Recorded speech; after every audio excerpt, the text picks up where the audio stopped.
Quem não tem meta tá afadado ao fracasso. Ter consciência de que o dinheiro ele é uma forma de chegar a algo, né? Ele não é um fim em si mesmo, né, gente? Ele não precisa se preocupar tanto, preocupar com o que a gente quer com esse dinheiro. Quando toca dinheiro, a gente acha que tudo é razão, mas de vez em quando a emoção também tem que falar um pouquinho, né? Que senão não toma decisão. Virando a Chave, o podcast que impulsiona a comunidade de corretores. Fala, pessoal! Tudo bem? Estamos aqui novamente com mais um episódio espetacular do Virando a Chave, uma iniciativa da MRV feita para você, corretor de imóvel. Hoje um tema super relevante e talvez um tabu para muito corretor, para muitas pessoas que trabalham no mercado imobiliário, educação financeira e todas as coisas que estão nesse mundo. Super convidado, João Vitorino, muito obrigado. A Hora do Dinheiro, uma iniciativa de 3 anos, ele em breve vai contar para a gente. Igor Rangel, nosso corretor da MRV lá em Mato Grosso do Sul, também vai abrilhantar com uma história bacana, vai contar para a gente da época que ele era bancário. Então aqui o tema super válido e de total interesse, acompanha aí. E eu vou começar logo com você, João. E você tem uma especialização em psicologia financeira, a gente estava conversando aqui no bastidor. Psicologia e todo esse estado emocional, como interfere na compra do imóvel? Tiago, super obrigado pelo convite para você, a MRV, por ter me convidado a participar aqui. Estou muito feliz. Igor, um prazer te conhecer. Tudo tem a ver com a nossa emoção, viu, Tiago? A gente sabe disso, a gente percebe isso. Se nós não estamos com o nosso lado emocional em equilíbrio, ele fatalmente vai nos influenciar, que a gente toma uma decisão que não é a melhor para a gente. É claro que a razão nunca deve ser esquecida, é claro que os aspectos racionais de uma tomada de decisão, né? Imóvel que vocês vendem, tão bem, né? Então, preço, localização, o produto, a qualidade, como você estava falando um pouquinho antes aqui da gente gravar, mas se a gente não tiver pensando bem, refletindo e no momento bom de vida ali, que você não está no estresse, a gente toma uma decisão que pode não ser a melhor. Então influencia demais, viu? Demais, né? E isso para tudo na vida, né? Quando toca dinheiro, a gente acha que tudo é razão, mas de vez em quando a emoção também tem que falar um pouquinho, né? Que senão não toma decisão. Tem a paralisia, né? O empurrãozinho também tem que ter, né? Às vezes não pode ficar só parado pensando, vou economizar. Tem que investir, tem que tomar sua decisão de compra, é verdade. Que legal. Igor, você vê muita gente mais impactado pela emoção ou mais pela razão na decisão de compra do imóvel? Bastante pela emoção. Prazer estar aqui, Thiago. Obrigado pelo convite. As pessoas procuram a MRV muitas vezes por dor, por querer sair do aluguel, por querer conquistar um sonho, né? Então, bastante emoção. Mas o corretor, na hora de fazer uma compra, tem que ter bastante razão, né? De querer trocar de carro, tem que tomar cuidado, né? Sim. E acho que toda essa parte de como equilibrar os dois lados, eu conversava aqui um pouco com o João e com o Igor, que a gente tem mapeado muito uma jornada, o que interfere mais, em que momento da jornada de decisão de compra passa por emoção e por razão. Mas ela aqui, voltando para o nosso tema aqui, é muito mais financeiro. Sim. E como o corretor está sendo embasado para isso.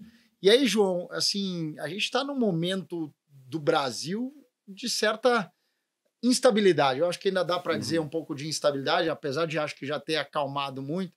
A gente muita gente fala mal da taxa de juros alta, que realmente impacta muito no nosso mercado imobiliário, principalmente no mercado de média e alta renda, que é onde a taxa de financiamento é um pouco mais alta. Do outro lado, a gente já vê sinais importantes de crescimento do nosso governo. Qual é a sua visão do Brasil e como está esse cenário econômico? Tu acha que ele é positivo, é neutro, é negativo? Queria entender um pouco da sua visão. Olha, Tiago, eu acho que a gente está num momento, concordo com você, que a gente está indo para um momento agora um pouco de mais clareza de para onde esse novo governo está indo, né? Então a gente tinha um pouco de dúvida no início, mas parece que eles vão para um lado muito mais de atender ao que o mercado deseja, no sentido de as pessoas serem contempladas, reduzir a inflação e, ao mesmo tempo, dar condições para que a taxa de juros caia, né? Não adianta um governo gastar demais, né? Descontrolado, a gente sabe disso. A taxa de juros está aí como um remédio, mas é um remédio amargo. A gente percebe já que o Banco Central deu sinais de que vai começar uma redução de taxa de juros, aí, graças a Deus. E para o mercado de vocês, como para todos os outros, com taxa de juros alta, não tem venda, né? A gente sabe o quanto que o nosso cliente, O cliente de vocês precisa de financiamento. Então é positivo, o viés é positivo aí, a gente acha que juros está caindo, dólar está caindo, o desemprego começa também a cair um pouquinho, então isso vai ajudar que mais famílias consigam ter condições de pagar suas parcelas, comprar imóvel, comprar carro, comprar outras coisas. O endividamento é de mais de 70% das famílias, isso é um dado super preocupante. Super. E aí, puxando um pouco a sardinha para o meu lado, né, Tiago, a educação financeira também ajuda as pessoas a se organizar melhor antes de se endividar, para daí não correr o risco de entrar na tal da inadimplência, que a gente sabe que é um problemão aí para o mercado de todo mundo. Demais. E eu vou te dizer, João, eu estou muito animado. Eu acho que realmente esse é um ano que promete ser um ano que acho que todos nós tínhamos uma expectativa um pouco mais baixa, e ele está começando a se converter em um negócio bacana lá no final. E aí, voltando para o teu ponto da gestão financeira, que é o que a gente vai abordar bastante aqui, mas pegando o Igor, a família brasileira que chega lá com você, já chega mais instruída financeiramente ou ainda completa desconhecido do que é a taxa de juros, ou chega bastante bagunçada nas suas contas? Como é que está chegando o cliente para você? O cliente ele vem totalmente cru e a função do corretor é explicar passo a passo. Hoje, o Minha Casa Minha Vida é a menor taxa de juros do mercado, que isso é muito bom para nós, e explica todo o passo a passo, a evolução de obra, o retorno que ele tem de comprar em planta, que ele paga muito mais barato. Né? Então, essa parte do corretor nós fazemos por completo. Quanto ele tem que poupar, né? O melhor momento de comprar imóvel sempre é hoje, né? Uhum. Por quê? Por conta que o valor sobe. O valor sobe, né? E aí, acho que esse é o ponto. E aí eu volto para o João, que a gente estava trocando uma ideia aqui anteriormente. Investir em imóveis ou alugar imóvel? Nossa, essa é a pergunta de $1 milhão, né, Tiago? No mundo financeiro, no mercado que a gente fala, né, dos agentes do mercado, essa discussão ela não termina, ela não acaba. Ela é inesgotável. Inesgotável. Todo mundo fala, muitos falam, não é bom negócio comprar imóvel, o negócio é alugar, você guarda o recurso, você aplica e a taxa de juros sempre será melhor e vai te rentabilizar melhor. É um dado que tem seu lado de verdade, a gente concorda em muitos aspectos, ainda mais nesse momento agora de taxa mais alta, que eu acredito seja um momento temporário, né? A gente está torcendo por isso, e a taxa vai voltar para um patamar mais normal daqui a uns meses, daqui a uns 2 trimestres, no mínimo, né? Mas tem um outro lado que as pessoas não põem na conta e que eu até já discuti isso num vídeo no meu canal, que é super interessante, recomendo às pessoas a dar uma olhadinha lá, que é o seguinte: você ter um imóvel próprio te causa uma segurança emocional, como a gente estava falando, de que ninguém vai te tirar de lá. Então isso é preciso também ser colocado na conta. Então a conta fria, de somente fazer a conta de prestação, valor do imóvel, o valor que eu ganho na aplicação, ela é uma conta que ela é incompleta, na minha opinião. Sem dúvida. Então eu dei o exemplo lá em casa, eu sou casado com uma portuguesa, e as famílias portuguesas que migraram para cá tinham muita insegurança, né, em relação ao puxa vida, desemprego e tal, chegaram aqui com muitas dificuldades. Então isso ficou na cabeça dessas famílias, essa mentalidade de insegurança. Então ter um imóvel que te protege, ali o teu porto seguro, a escritura no seu nome, que ninguém vai te tirar, causa uma tranquilidade para as pessoas, uma tranquilidade para as famílias, que isso é interessante também. E essa, João, trazendo um pouco mais de dado aqui, quando a gente faz as nossas pesquisas com a população brasileira em geral, é unânime que o maior sonho do brasileiro é a casa própria. Porque tem um pouco disso, da segurança, tudo começa para eu começar a construir uma família, para eu começar a ter sucesso na minha carreira, tudo começa por um porto seguro. Uhum. E esse porto seguro, e a gente viu muito na pandemia, as pessoas olharam para o celular e diziam, opa, peraí, tem alguma coisa errada, deixa eu ver se eu estou no lugar ideal, se eu estou na casa ideal, se eu preciso de mais espaço, se eu preciso de menos espaço. Revisitaram essas prioridades e voltaram ainda mais forte para o lar. E eu acho que isso é um pouco do que você traz. A conta financeira é uma. A conta, a combinação dela com um fator emocional, até para que te permita potencializar outros crescimentos, é o que complementa essa equação, né? E aí eu volto para ti, Igor. O brasileiro está querendo realizar esse sonho? Sim, muito. Engraçado, o pessoal fala, o digital influencer fala muito sobre investir, que é melhor que comprar, né? Mas essa grande maioria, 90% tem imóvel. né? A grande maioria tem imóvel. Sem dúvida. E a procura é muito grande da pessoa ter o que é seu, né? O aluguel é eterno, nunca vai acabar. Aumenta as taxas, né? E aumenta o aluguel, né? Sim. Então, o aluguel é eterno e você tendo seu imóvel, você pode morar ali o resto da vida, né? É o primeiro imóvel, pode investir em outro, pode comprar, pode vender futuramente, né? E eu acho que tanta facilidade que a gente viu que comprar um imóvel é difícil. Não sei, João, acho que todo mundo aqui concorda comigo. É uma tarefa árdua, é muita burocracia, é uma decisão da vida, porque você assume um financiamento por 30 anos. Você tem que buscar uma série de taxas, você não entende muitas vezes disso. E aí eu pergunto para você, onde é que está a maior, e sem nenhum ponto de ofensa, mas onde é que está a ignorância do brasileiro na questão de taxas? Onde é que o brasileiro ainda não conhece? O que falta para o brasileiro conhecer mais sobre taxa, sobre o funcionamento do impacto do CDI na economia, enfim? O que na sua visão, João, tá faltando para o brasileiro conhecer mais? Infelizmente, o nosso país, ele tradicionalmente, a gente não é tão educado financeiramente, a gente não tem a educação financeira, esse planejamento tão necessário, como sendo assim uma regra, e as famílias fazendo isso desde o princípio. Infelizmente, a gente tem esse gap aqui. Nosso país é reconhecido por vários estudos, já melhorou, já existem várias iniciativas que melhoraram isso. Nas próprias escolas, em vários estados, já faz parte do currículo ter aulas de educação financeira, ainda de uma maneira não tão organizada. Os próprios influenciadores digitais, eles também têm uma responsabilidade de serem instrumento de aumentar aí a divulgação de conteúdos de qualidade. É claro que tem o velho joio e o trigo, né? Tem gente que talvez não faça isso com tanta qualidade, mas é papel de cada um, quando vai buscar a sua informação, fazer uma divisão ali, pô, deixa eu ver esse cara aqui, está falando uma coisa que faz sentido, o outro não, mas o que nós precisamos é cada vez mais colocar esse desconforto na mente das pessoas, vá buscar o seu conhecimento. Sair levantar da cadeira e ir em busca de bons conhecimentos. O conhecimento hoje está praticamente de graça, né, gente? Total. A gente abre aí YouTube, aí tem uma série de vídeos muito bons, tem cursos de graça, de boas faculdades aí de graça. A CVM faz curso, o Bacen tem informações muito interessantes, várias instituições governamentais têm informações bastante interessantes. Então, a pessoa tem que ter tirar um pouco daquela preguiça, sabe? De andar um pouquinho, às vezes deixar de um dia ir pro parque, passear, enfim, mas vai lá, abre... Tá na palma da mão, né? Tá na palma da mão, exatamente. No próprio celular, abre lá, vê um videozinho, gasta um tempinho, meia hora, que seja por semana, se planeja, a vida financeira já começa a se organizar. Quando ela tá na mão, dá muito mais segurança pra gente, para seguir, tomar boas decisões, é por aí que a gente tem que andar. E eu acho, e aí voltando para o Igor, assim, corretor que não está bem informado acaba perdendo o negócio.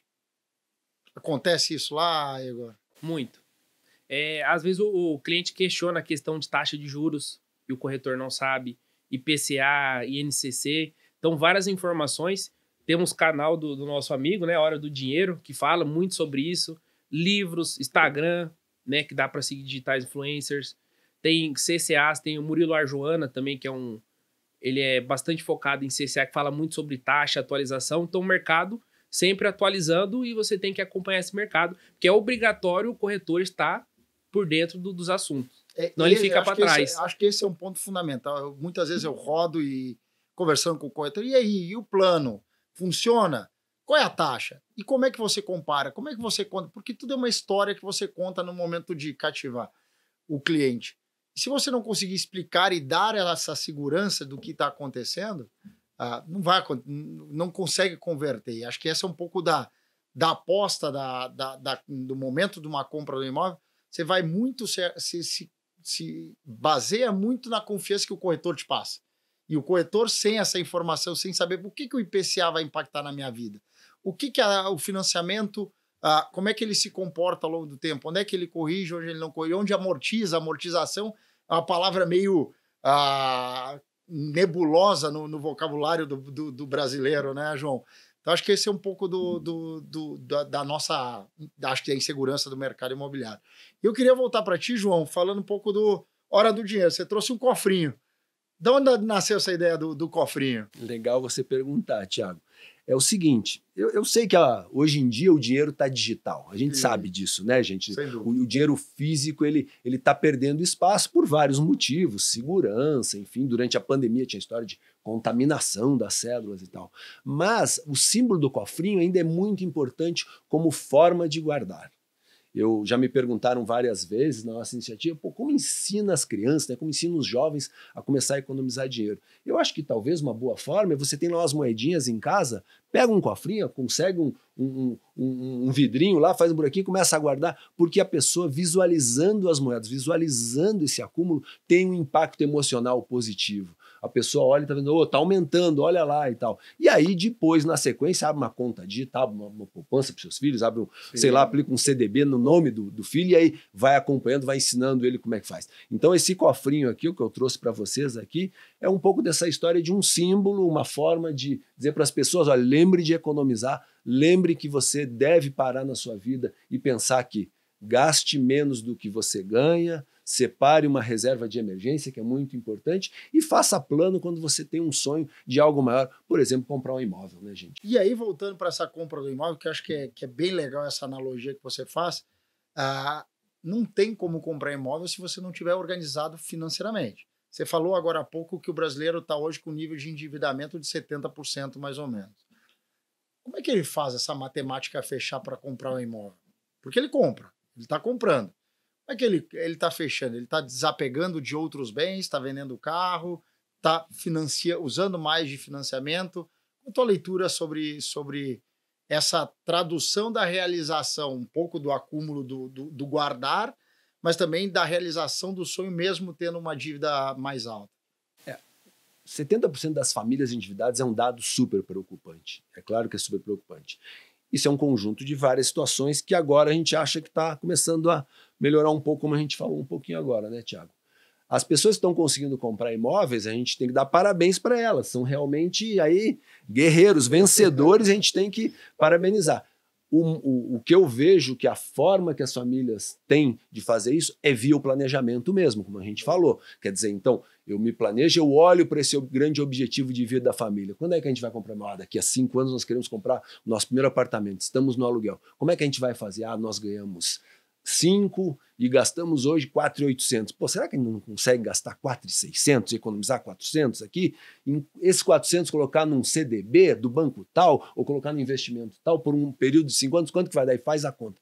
Isso se transformar num projeto da família, dá certo, sabe? O marido, a esposa sentarem, colocar isso como projeto de vida. Se tem um filho já jovem tal, que pode também dar opinião e falar, olha, isso aqui vai ser o teu apartamento, isso aqui vai ser o teu quarto, aqui você vai brincar e tal. Isso é muito bacana. Isso cria uma energia positiva, cria um envolvimento da família, que pode ser que em algum momento até o filho vai chegar pai e vai dizer, ei pai, conseguiu guardar os nossos 400, os 500, conseguiu guardar esse mês? Como é que tá? Cobrança interna, é isso? Exatamente, compromissos. Uma coisa que a gente fala que se você criar um compromisso e ainda formalizar, ou seja, se você escrever no papel e assinar, esse negócio psicologicamente vira, sabe, uma coisa que você não pode abrir mão, porque você, se não cumprir aquilo, se sente meio que traindo, sabe, o nosso acordo. E isso é um negócio que amarra demais. Então, planejar, juntar a família, se transformar naquilo num objetivo de todos e acompanhar mês a mês mesmo, o que nós vamos abrir mão? Vamos abrir mão mesmo nesse mês disso, nesse semestre daquilo, e olhar o resultado, e quando tiver o resultado indo bem, dá uma comemorada, sabe? Vai lá um dia, vai, sei lá, cada um vai no cinema, ou vai jantar, ou vai passar o final de semana na praia, eu não sei, cada família tem o seu estilo. Isso também é bacana para dizer isso. A gente está comemorando que a gente conseguiu chegar na metade do caminho. Já estamos indo em direção à nossa meta final. Eu acho que é um bom início, viu, Thiago? Eu acho que esse é um negócio muito bacana que você está trazendo, e eu vou pegar aquela câmera lá e vou dizer, gente, a realização da compra do imóvel é um planejamento. É um planejamento, não é do dia para a noite que uma pessoa sai. E isso, para o corretor que está nos ouvindo, é você entender junto com o seu cliente em que fase do planejamento da vida dele ele está. Se você já está perto do momento de concretização, joia, já é um momento de você achar a solução. Se você está começando a definir o seu sonho, cara, você tem que preparar esse cliente para ir construindo. E ele invariavelmente vai fazer com que você tome algumas decisões um pouco mais radicais. Então, de repente eu deixo de ir de carro, começo a ir de ônibus trabalhar e você vai economizar o dinheiro do carro. São alguns esforços adicionais que têm que ser colocados nessa equação e que o corretor tem a missão também de ajudar em algum momento de apontar alguns desses esforços que vai permitir a realização desse sonho. E interessante o João falou sobre as palavras psicologicamente fazem um compromisso, que é o cofrinho, que é a caixinha, né, João? E até você coloca o objetivo digitalmente no próprio aplicativo e ele dá uma estrelinha, dá um bônus sempre para você. Então isso é muito bom para organizar financeiramente. É isso. E aí eu queria pegar você, Igor, e perguntar como o corretor ajuda nessa estruturar esse planejamento de vida, porque é um sonho de vida daquela família. E qual o papel do corretor nessa jornada? Eu oriento sempre meus clientes, tem muito famoso 50, 30, 20, né? 50% do seu ganho é para suas despesas fixas, escola, mercado, 30% de alguma emergência, quebrou algum carro, algum exame médico e 20% para investimento. Eu sempre oriento meus clientes assim, que sempre dá certo. E aí ele vai tendo esse compromisso, mas ele nem sempre já chega com isso pronto. Como é que você acompanha ele ao longo da jornada? Ele vai te comunicando, consegui economizar um pouquinho mais, agora economizei um pouquinho menos, vou ter que postergar um pouquinho mais a minha decisão. Como é que funciona aí? Eu fico muito feliz, tem clientes que arrumam até um segundo emprego, faz um Uber fim de semana, para juntar, Igor, paguei a última parcela da minha entrada. Então a pessoa, eu oriento ela vai se adaptando ali, vai atrás de meios, porque imóvel realmente é um sonho, né? Sim. E ela faz de tudo para sair do aluguel e entrar dentro do imóvel.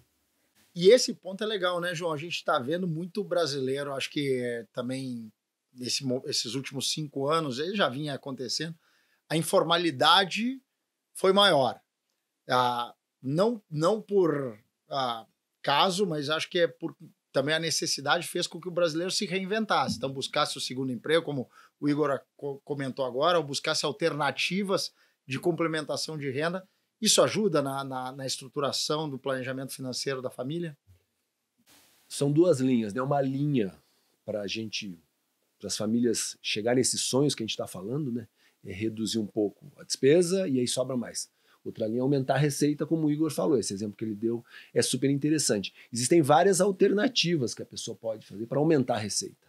A gente sabe que o brasileiro ele é criativo, né? Nós somos um povo criativo, enfim. Então, o exemplo que dão dos motoristas de aplicativo, né, que é uma coisa que a pessoa achou um tempo, a pessoa alugar coisas, enfim, vender coisas, estar lá na casa. A gente tem alguns textos bem interessantes que falam isso, né? Maneiras que você tem criativamente de aumentar a sua renda. É verdade, funciona bem e a gente estimula. Uma coisa que a gente não falou, né, Thiago, eu acho que vale a pena a gente lembrar também, para o mundo dos investimentos, a diversificação é um negócio muito importante e imóveis é um negócio que entra também, né? Não só o imóvel para a pessoa morar, que a maioria das pessoas está em busca disso, é um sonho, claro, mas aqueles que podem já ter imóvel de investimento é um negócio super interessante na diversificação. Então você está conseguindo manter os seus investimentos e ainda acrescentar o imóvel como sendo uma outra forma, através de um aluguel e tal. Isso é muito importante lembrar e eu acho que vocês vendem muitos imóveis aí, ajudam essas pessoas que também têm a capacidade de comprar para investir. Tem a questão também, tem aplicativos que tem um famoso Airbnb, né? Que você pode ter outra receita com o seu imóvel, pode alugar mensalmente, por temporadas, então isso é muito bom. O ponto do investimento, para mim, é uma coisa que me encanta, João, e a gente conversava aqui também offline um pouco, e o João lembrava, né? Imóvel é o investimento mais antigo, né? Da história, acho que a gente tem conhecimento. Antes mesmo de qualquer outro tipo, eu já tinha esse escambo até do imóvel e que traz uma segurança. Ele acaba gerando isso como uma renda adicional ou até um tipo de garantia, porque o valor do imóvel, sim, pode acontecer uma desvalorização, mas normalmente é muito mais baixo ou quase inexistente um imóvel ter desvalorização. Acho que traz a segurança que tu estava comentando, né? Se a gente for ver, né, gente, as pessoas ricas, toda pessoa rica tem imóvel, também investe em imóvel. É muito difícil você olhar aí Pega as publicações aí que tem no mercado e revistas que tratam só disso. Quando eles falam do perfil das pessoas ricas, sempre elas também investem em imóveis. Desde a Idade Média, quer dizer, a primeira demonstração de riqueza que existiu na história da sociedade é a nobreza. Então, o que a nobreza era? Donas de muitas terras, donas de castelos, enfim, que alugavam, que colocavam lá os aldeões para plantar, enfim. Então, imóveis têm uma história aí de demonstração, né, de confirmação de riqueza das pessoas, e eu acho que quem é inteligente financeiramente não pode abrir mão disso, né, de ter um pedaço do seu investimento também em imóveis. O quanto é isso? Aí vai do plano de cada um, como a gente tem falado bastante aqui do plano, né, do planejamento. É 10%, é 20%, é 30%, quem gosta mais pode ter mais, 30%, 40%, e aí alugar, como o Igor acabou de falar, também tem a questão de as pessoas que estão montando apartamentos pequenos para alugar. Esse mercado explodiu nos últimos tempos, é um negócio impressionante, né? São Paulo tem um mercado gigantesco para isso. Matérias recentes dão conta de que tem imóvel alugado nesse formato que, quando chega às grandes festividades, falta lugar para as pessoas conseguirem alugar porque está tudo ocupado. Então, festa Réveillon na Paulista, esse tipo de coisa. Então, um exemplo de formas de investimento em imóveis alternativas que vieram nos últimos tempos, né? A modernidade trouxe isso para a gente, né, Thiago? Sem dúvida, né? Voltando aqui para o nosso negócio, João, a gente está muito em o negócio da MRV, enfim, o Igor é o representante aqui falando bem, ele é muito focado em moradia, é realizar o sonho do primeiro imóvel, tirar as pessoas do aluguel. Mas nada impede de sempre pensar no imóvel como investimento. Acho que esse é o ponto que você está trazendo aqui, a diversificação como forma, investimento como forma de diversificação. Olhar para o imóvel é muito legal, no econômico pode acontecer e tem valorização, que a gente tem visto aí, eu estava comentando aqui, claro que você cortar o período que você cortar, você pode ter enviesado, mas na linha do sem viés, a gente acredita que tem sempre uma valorização próxima, superior ou um pouquinho inferior, sempre dependendo do indicador que você comparar, né? Mas pensando um pouco da educação financeira e que você falou, pô, brasileiro nunca foi o público que conheceu muito da educação financeira. Onde é que estão os maiores gaps? Onde está a maior oportunidade de desenvolvimento do brasileiro? E aí, olhando para o corretor, onde é que o corretor pode se especializar cada vez mais em educação financeira? Eu diria duas coisas, Thiago. Primeiro, ter um planejamento mínimo formalizado. É muito importante isso. Qual que é esse planejamento? Quem gosta da planilha Excel, a famosa, bacana, ter sua planilha Excel lá, minhas despesas, minha receita ou minhas receitas, quem é mais afortunado, sobra ou falta. Sobrou, onde é que eu invisto? Faltou, como é que eu faço para cortar e deixar no 0 a 0? Primeira coisa, planejamento. Segunda coisa, muito importante, que ninguém deve abrir mão, nenhum de nós está aqui no estúdio, ter um fundo de emergência, ter um fundo de reserva para situações difíceis. O Igor tinha citado isso aqui. Acontecem problemas na nossa vida. Acontece de um problema de saúde, acontece da pessoa ter algo que uma batida de carro lá, o seguro não cobre, enfim, esse tipo de coisa, um parente que fica doente, a gente precisa ter reserva. Então é muito importante ter uma reserva de emergência. Venceu esses dois primeiros pontos aí começa a ir para o terceiro. Os seus planos, né? O corretor imobiliário, eu sei que ele é assim que funciona, né? Quer dizer, no momento ele ganha muito, no momento ele ganha menos, tem um período de baixa. A gente gostaria que todos eles vendessem bastante, ganhassem sempre bem, mas não é assim que acontece. Que não é o caso do Igor que vende bem. Não é o caso do Igor que tá sobrando dinheiro aqui. O Igor tá superavitário, né? Como fala. Mas aí a minha ideia é que o corretor imobiliário talvez tivesse que ter uma outra conta para os momentos de baixa, momento do vale. Então ganhou muito nesse mês, separa um pouquinho mais, um pouco para reserva de emergência e um pouco também para esse fundo do momento que vende menos. E aí, quando vende menos, vai lá e recorre a esse recurso, não estoura lá muito, tenta não se endividar, né? Dívida a gente sabe que é sempre muito complicado para essas questões de consumo, né? Então, eu diria essas três coisas, Thiago. Acho que quem tiver isso na cabeça e conseguir aplicar na prática, vai se dar bem. E aí, Igor, ajuda? Muito. O corretor tem que ter total ciência que ele fatura 10 mil por mês, mas ele é uma empresa. Então, separa, prolabore, 5 mil para ele ter o custo dele e 5 mil ele guarda para reserva de emergência, né? Um investimento. porque não são todos os meses que vende, né? O mercado é volátil, tem meses, né, que não dá para vender, então é importante o corretor sempre se programar. E ele ter ciência que ele é uma empresa, né? Não é só ele. Não, e acho que o ponto fundamental é que tem investimento. Que acho que dentro do ponto que o João trouxe aqui tem todos esses 3 pontos fundamentais, mas tem um quarto ainda que muitas vezes o corretor já começa na sua empresa a investir. Sim. E aí tem que descontar um pouquinho do que vai ser custo de trabalho, né? O corretor ganha 10 mil, não é para gastar 10 mil, comprar um pacote de férias, trocar de carro, tem que se programar. Separa uma parte, investimento, impulsionamento, gasolina, e se programa para o próximo mês. Então eu sempre conto uma reserva de pelo menos 6 meses, caso eu não venda. Que é muito bom o corretor sempre estar preparado para isso. É isso. Tomara que não aconteça, né? Não aconteça. É isso aí. E teve uma outra coisa que acho que e eu ando bastante com motores de aplicativo, enfim, e eu converso com todos eles. E uma coisa que é unânime, foi um papo que a gente teve com uma corretora aqui também, aqui no nosso episódio anterior, que fala que o corretor tem que ter meta. Se não tiver uma meta e ser obstinado na meta, e o motorista de aplicativo que a gente conversa, eles têm a meta e cada um desenha a sua meta, é impressionante que ele não está satisfeito, nem que ele trabalhe 12 horas por dia, enquanto não terminar aquela meta naquele dia, ele diz, eu não vou para casa. Então, o bom corretor, o bom motorista de aplicativo, eu acho que todos nós que temos uma meta, definir bem aonde você quer chegar, é importante, né, João? É fundamental, Thiago. Você sabe que esse teu comentário me faz lembrar uma experiência que fizeram com aqueles saltadores de salto em altura. Sabe aqueles atletas que saltam em altura, que tem aquela varinha que eles pulam? Eles fizeram um teste que era tirar a varinha e pedir que os saltadores pulassem sem a varinha, sem aquela vareta que marca a altura, 2,20, 2,30, enfim.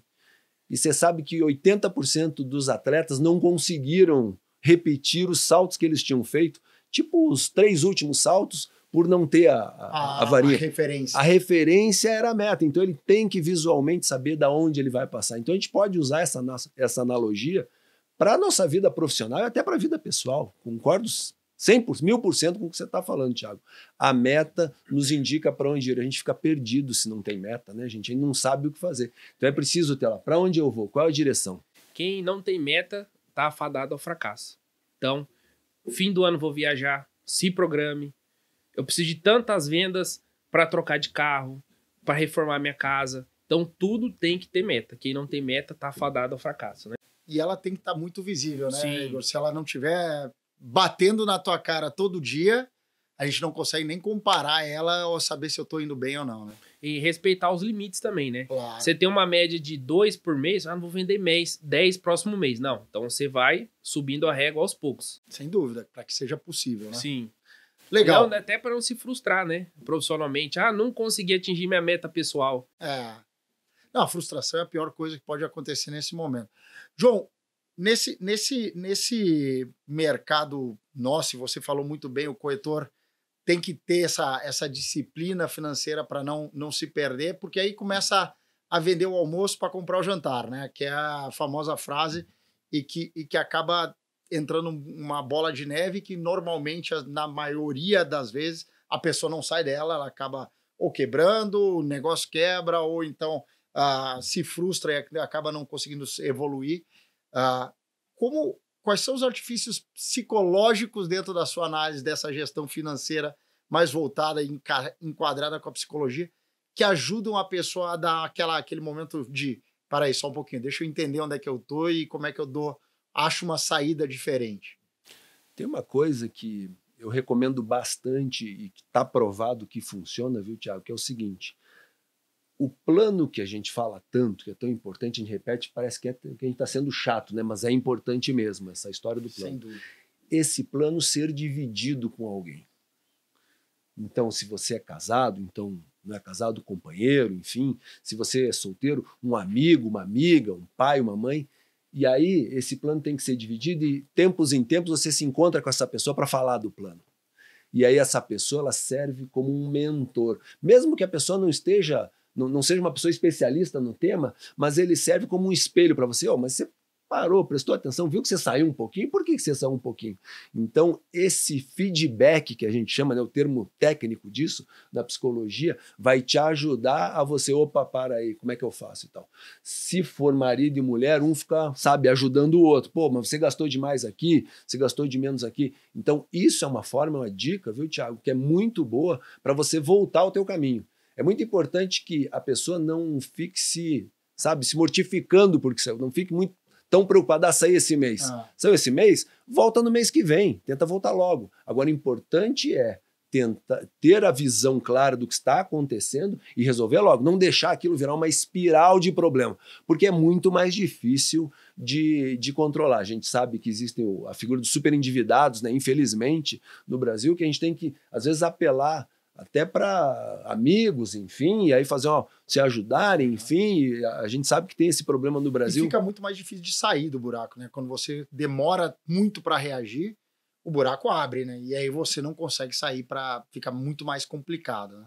Exatamente. E o cliente está chegando assim lá, Igor, você acha que o cliente está chegando para você, falando um pouco na sua rotina, e essa é uma preocupação que a gente tem constantemente, eu converso bastante com pessoas do mercado, o cliente está chegando mais endividado, o cliente chega mais metido no buraco, o corretor tá chegando para trabalhar, a gente fala muito do corretor, normalmente teve uma história triste do corretor, muito triste, para que ele vire um corretor, porque ser corretor parece ser a salvação, e normalmente não é bem assim, uma parte dá certo, mas na grande maioria não funciona bem. O que você tem visto? O cliente realmente chega endividado, não chega muitas vezes preparado, só que a gente trabalha em cima dele, orienta, ter outra renda, né? Porque qual que é a dor dele? É sair da casa da mãe, é sair do aluguel, né? Ter onde morar. Então, ele não, às vezes não se prepara, né? Às vezes a gente coloca até um anúncio, desconto de tanto, eu vou ver. E quando ela vê que é viável, que tem como ela correr, para onde correr e conseguir o dinheiro, então ela acaba arrumando esse outro trabalho, né? Investindo. Então ela faz a parte dela para conquistar o objetivo. Que legal, cara. Bom, nós estamos chegando aqui mais já para os momentos finais aqui do nosso papo, super bacana. E o João, acho que hoje trouxe aqui, o João e o Igor corroborando, sobre a importância do planejamento. Acho que o negócio do planejamento ficou muito latente para mim, João. Falamos bastante sobre compromisso. Quando você se compromete com alguma coisa, a relevância que isso gera, isso não é só para o cliente, pessoal, é para o cliente, mas também é para você, corretor, que se comprometer com a sua vida pessoal, com os seus sonhos, com os seus desafios e se organizar.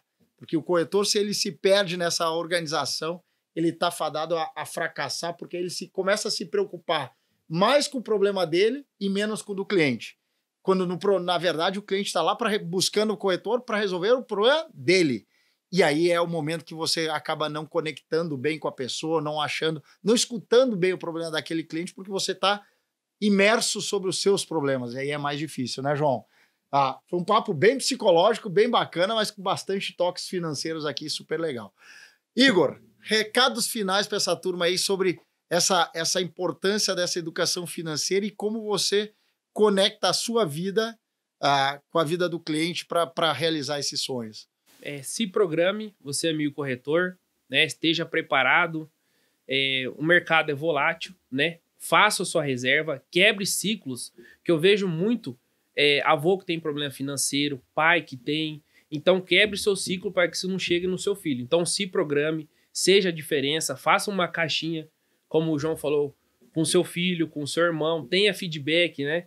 Comemore os objetivos alcançados e é isso aí. Que é muito do dia a dia, da rotina da turma comercial, e que o João trouxe essa viés também para a família, para o indivíduo. João, super obrigado, muito obrigado pela aula aqui, muito sucesso para a Hora é o Dinheiro.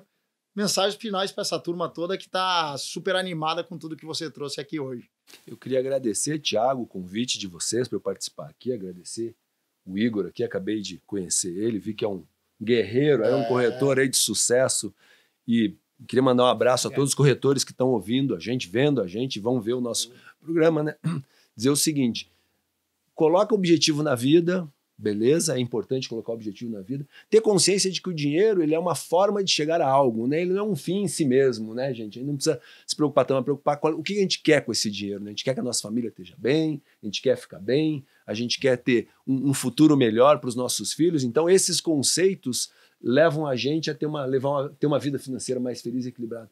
E aí, para o final, dizer que olhar para o cliente do outro lado como sendo ele mesmo, né? Como sendo uma pessoa que também tem sonhos, né? Como uma pessoa que também quer chegar lá. Então, ter uma conexão boa aí de objetivos bons para os dois, eu tenho certeza que vocês vão ter cada dia mais sucesso nas vendas aí. A empresa vai continuar crescendo cada vez mais, que já é um grande sucesso. Um abraço. E você, corretor, que esteve com a gente hoje, aproveite demais, porque eu acho que tem muita coisa interessante aqui, muito para você, porque todo episódio foi pensado em você, corretor, justamente para que você tenha cada vez mais sucesso no seu dia a dia. Esse foi mais um episódio do Virando a Chave. Muito obrigado, gente.